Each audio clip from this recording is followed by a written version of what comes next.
Assalamualaikum warahmatullahi wabarakatuh. Nah, nama saya Ibrahim Mustafa Inalahyar, NRP 11 10 16 10 58. Nah, di sini saya akan membahas tentang keselamatan dan kesehatan kerja K3 pada pemakaian asbes.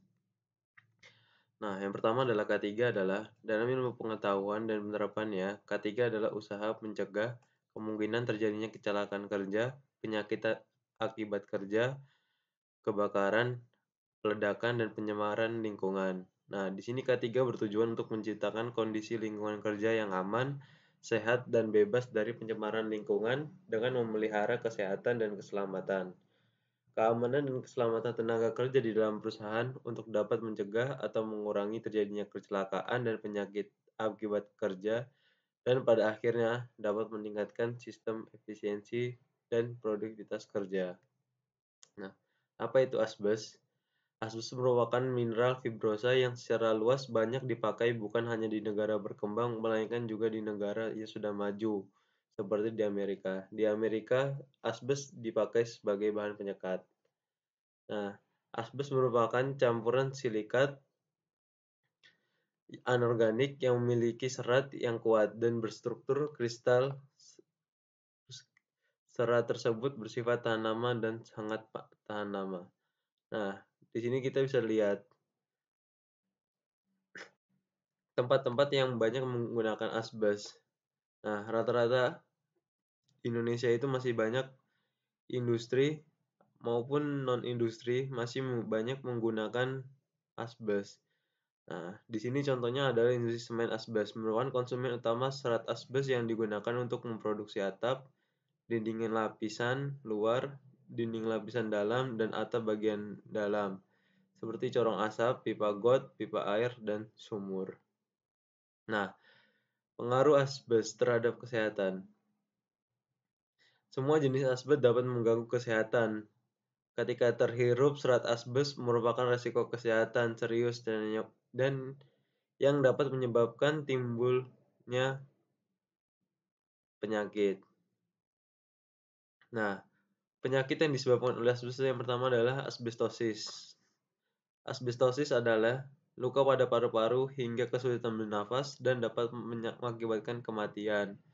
Dan yang kedua adalah mesotelioma, sejenis kanker yang menyerang selaput pada perut dan dada, muncul gejalanya setelah 20-30 tahun sejak pertama kali menghirup serat asbes. Dan yang ketiga adalah kanker paru-paru. Biasanya asbes putih penyebab utama penyakit kanker paru-paru. Nah, dapat di sini dilihat ya penyakit-penyakit yang dapat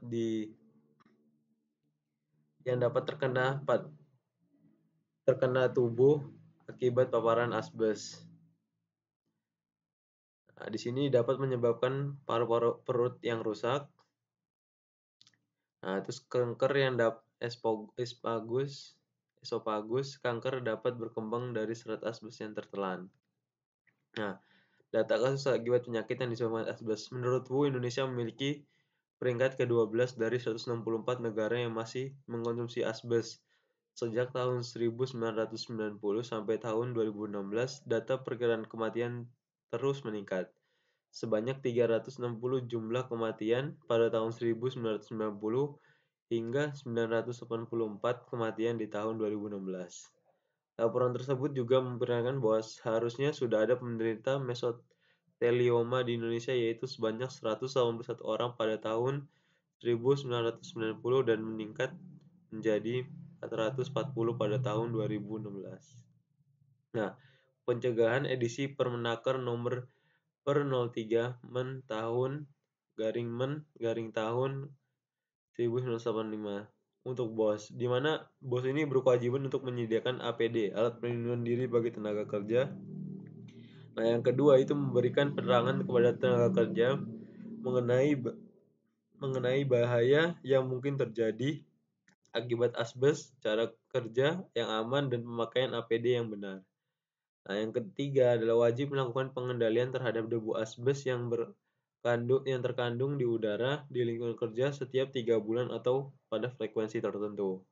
Dan untuk tenaga kerja, itu selama melakukan tugas pekerjaannya, tenaga kerja wajib memakai alat pelindung diri yang diperlukan. Yang kedua adalah wajib melapor kepada pengurus apabila ada kerusakan alat kerja, alat pelindungan diri, atau alat ventilasi di ruang kerja, atau alat pengaman lainnya. Jika pada tempat tertentu yang kadar asbes yang melampaui nilai ambang batas yang telah ditentukan, tenaga kerja harus menggunakan respirator khusus atau alat pelindungan diri khusus lainnya. Nah, pejangan lainnya adalah substitusi, di mana substitusi ini mengganti bahan yang berbahaya dengan yang tidak berbahaya atau kurang berbahaya, terus modifikasi proses produksi untuk mengurangi pajanan sampai tingkat yang aman, dan metode basah adalah melakukan proses produksi dengan cara membasahi tempat produksi, di mana membasahi tempat produksi ini mengurangi intensitas debu yang dihasilkan pada tempat tersebut. Nah, ventilasi keluar. Nah, jika jika tidak bisa menggunakan metode basah, maka ventilasi keluar adalah salah satu